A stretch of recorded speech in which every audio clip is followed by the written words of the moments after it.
Viewers just imagine कुछ astronauts का group गलती से टाइम ट्रेवल करके 1 बिलियन ईयर्स पहले वाले अर्थ पर पहुंच जाए। सच में ये कितनी बड़ी खोज होगी ना। पर वहाँ उन्हें ऐसे खतरनाक क्रिएचर का सामना करना पड़ता है जो बहुत ही ज्यादा रेडियो एक्टिव था। क्या वो एस्ट्रोनॉट एंड तक बच भी पाएंगे, इस बात का तो पता ही लगाना पड़ेगा। कहानी की शुरुआत में हमें तब का टाइम दिखाया जाता है जब अर्थ पर एक बहुत ही खतरनाक वायरस फैल गया था। इस वायरस का प्रभाव सिर्फ इंसानों पर ही नहीं बल्कि हमारे पूरे इकोसिस्टम पर पड़ा था। पेड़ पौधे और अर्थ का सारा वातावरण एकदम से डिस्ट्रॉय हो चुका था। इसीलिए अब हमारे अर्थ को बचाने के लिए सारी कंट्री के वैज्ञानिक एक साथ आ गए थे। उन्होंने तो स्पेस में अलग अलग प्लैनेट्स को ढूंढना स्टार्ट कर दिया था। उनका प्लान था कि वो कैसे भी करके अर्थ के ही जैसा एक दूसरा प्लैनेट ढूंढ ले। हालांकि मार्स उनके ऑप्शन में होता है, लेकिन बहुत ही ज्यादा रिसर्च करने के बाद उन्हें मार्स से भी अच्छा एक प्लैनेट मिल गया था जिसके ऊपर हमारी पृथ्वी के जैसा सेम टू सेम वातावरण था। इन सारी चीजों के बाद हमें स्टीव नाम का एक वैज्ञानिक दिखाया जाता है जिसने अपने सालों की कड़ी रिसर्च के बाद एक ऐसी एंशिएंट टेक्नोलॉजी हासिल की थी ना जो लाखों साल पुरानी थी।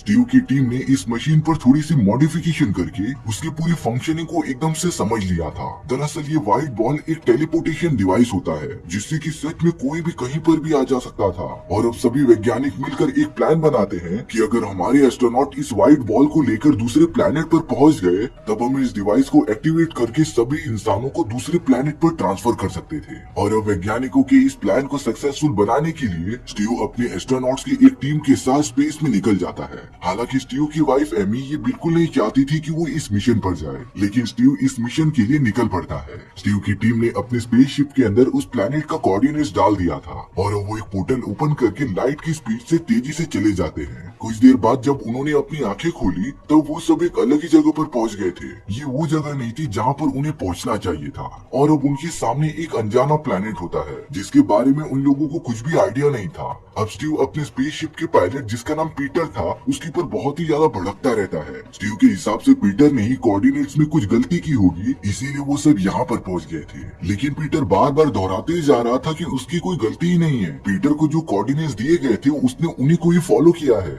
लेकिन स्टीव इन सारी चीजों का दोष पीटर को ही दे रहा था। अब सारे एस्ट्रोनॉट्स को लग रहा था कि वो अपने घर पर वापस नहीं जा पाएंगे क्योंकि वो अब स्पेस में पूरी तरीके से भटक चुके हैं। यहाँ पर स्टीव अपनी वाइफ एमी की फोटोज देखकर बहुत ही ज्यादा इमोशनल हो गया था। साथ ही साथ स्टीव को अपने एक्सपेरिमेंट का एक मोमेंट याद आता है जहाँ पर जब वो उस व्हाइट स्फीयर पर एक्सपेरिमेंट कर रहा था, उसे ओपन करने पर वहाँ पर एक अजीब तरीके का होलोग्राम बनने लगा था। वो किसी इंसान जैसा स्ट्रक्चर लग रहा था। लेकिन स्टीव ने ये सारी बातें अपनी कमिटी में किसी को भी नहीं बताई थी, ना ही उसके एस्ट्रोनॉट दोस्तों को। और स्टीव अपनी टीम मेंबर्स के साथ उस सामने वाले प्लैनेट के बारे में डिटेल्स निकालते रहता है। तभी उन्हें स्पेसशिप के पिछले वाले सिस्टम में कुछ गड़बड़ी दिखाई देती है। पता नहीं वहाँ का टेम्परेचर अपने आप ही नीचे गिरने लगा था। स्टीव की पूरी टीम उसे सही करने में लग जाती है। लेकिन अब जो चीज उन सभी ने स्पेस में देखी थी ना, उससे वो लोग एकदम शॉक रह गए थे। वहाँ स्पेस में पीटर की बॉडी बाहर निकलकर फ्लोट कर रही थी और अब तक तो पीटर पूरी तरीके से मर भी चुका था। वहाँ पर मौजूद किसी को भी ये समझ नहीं आता कि पीटर ने ऐसा क्यों किया। स्टीव तो बोल रहा था कि गिल्ट में आकर पीटर ने ऐसा कर लिया। शायद से पीटर ये मानता था कि उसकी गलती की वजह से ही वो सब यहाँ पर पहुँच गए थे।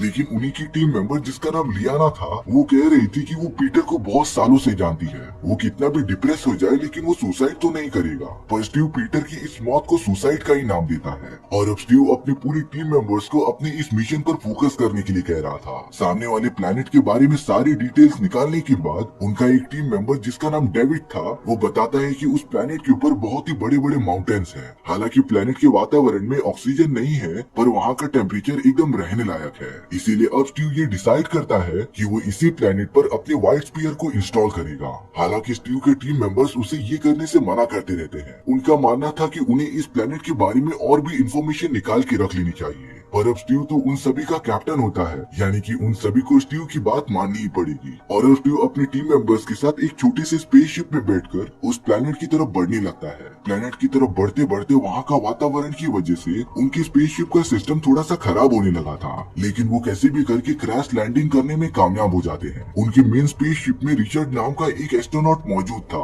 जो उन्हें समय समय पर गाइड करेगा। अब स्टीव अपने सभी दोस्तों के साथ उस व्हाइट स्फीयर को इंस्टॉल करने चला गया था। उन सभी ने एक स्पॉट चूज कर लिया था जहाँ पर वो व्हाइट स्फीयर को रखकर एक्टिवेट करेंगे। यहाँ रिचर्ड जो कि स्पेसशिप में अभी भी अकेला था, वो उसी रूम में आ जाता है जहाँ पर पीटर ने अपनी जान ली थी, क्योंकि रिचर्ड को ये बात पता करनी थी कि पीटर ने ऐसा किया ही क्यों। थोड़ी रिसर्च करने के बाद रिचर्ड को वहाँ पर कुछ चिपचिपी चीज दिखाई दी थी। लेकिन जब उसने वहाँ का सीसीटीवी कैमरा की फुटेज देखी तब वो एकदम से शॉक हो गया था। रिचर्ड ने तुरंत ही कैप्टन स्टीव और बाकी लोगों को ये खबर दी और उन्हें तुरंत उस वीडियो फुटेज को देखने के लिए कहा। स्टीव जो कि उस प्लेनेट पर अपनी पूरी टीम के साथ मौजूद था, वो अपने एयरक्राफ्ट में वापस लौटकर वो फुटेज देखते हैं। दरअसल उस फुटेज में पीटर था जो ये बता रहा था कि उसने सारी कोऑर्डिनेट्स ना एकदम सही डाले थे, पर तभी पीटर के सामने एक बहुत ही खतरनाक क्रिएचर आ जाता है और अब उसने देखते ही देखते पीटर पर हमला कर दिया था।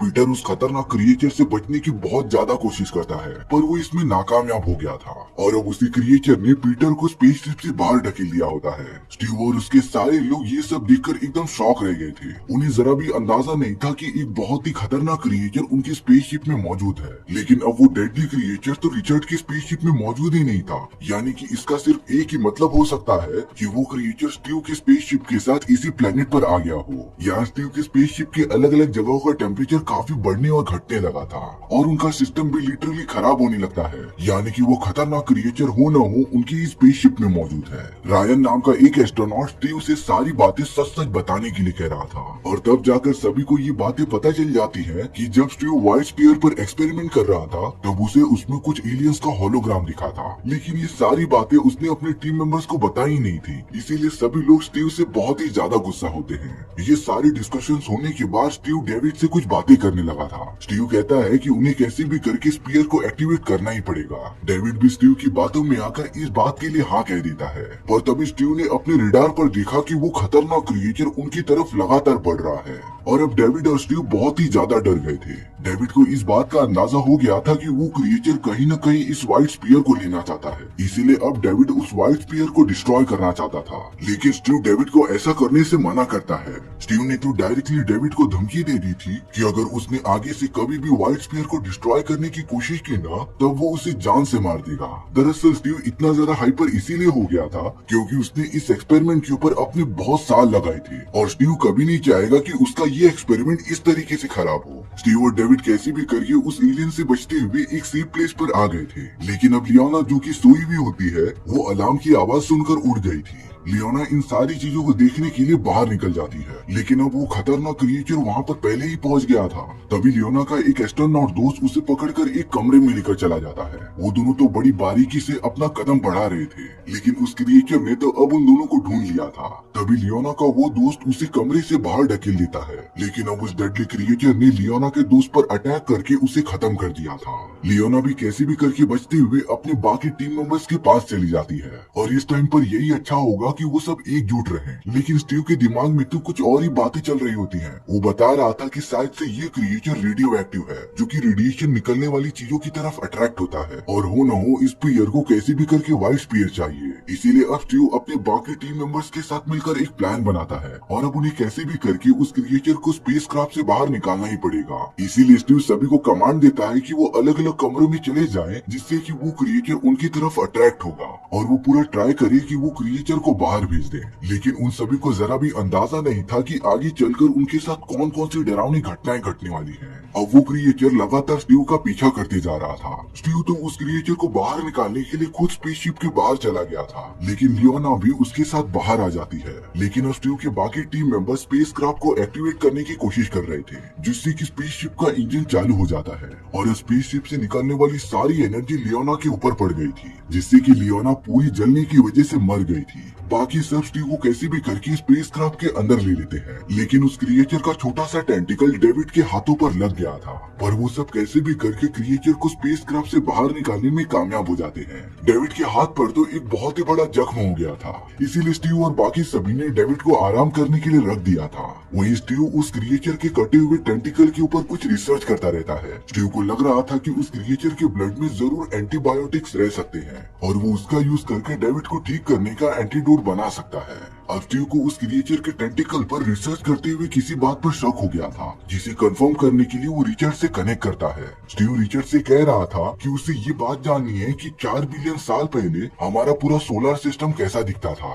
थोड़ी देर बाद रिचर्ड जब ये सारी इन्फॉर्मेशन स्टीव को प्रोवाइड करता है तब स्टीव ये देखकर एकदम शॉक रह गया था, क्योंकि 4 बिलियन ईयर्स का सोलर सिस्टम इस जमाने के सोलर सिस्टम से एकदम मैच करता था। यानी कि वो सब जिस प्लेनेट पर अभी मौजूद है ना, वो और कोई नहीं बल्कि 4 बिलियन साल पहले वाली हमारी अर्थ है। तो इसका मतलब ये हुआ कि वो सब टाइम ट्रेवल करके 4 बिलियन साल पहले आ चुके हैं और ये सारी बातें किसी चमत्कार से कम नहीं थी। साथ ही साथ स्टीव को ये बात भी पता चल गई थी कि वो क्रिएचर व्हाइट स्पीयर के पीछे पड़ा हुआ है, क्योंकि उस व्हाइट स्पीयर में से रेडियो एक्टिव एनर्जीज बाहर निकल रही थी। अब रायन को स्टीव की ये सारी बातें एकदम से पता चल गई थी, इसीलिए अब वो चाहता था कि वो कैसे भी करके स्पीयर को खत्म कर दे, जिससे कि वो क्रिएचर हमारा पीछा छोड़ देगा। लेकिन स्टीव तो था बड़ा जिद्दी, भले ये सभी लोगों की जान चली जाए पर उसका एक्सपेरिमेंट बेकार नहीं जाना चाहिए। स्टीव ने तो उस क्रिएचर के ब्लड का यूज करके एक एंटीडोट का सीरम बना लिया था और अब उसे लग रहा था कि जो वायरस हमारे प्रेजेंट अर्थ पर फैला हुआ था, इस एंटीडोट के फॉर्मूले का यूज करके वो सब भी ठीक हो सकता है।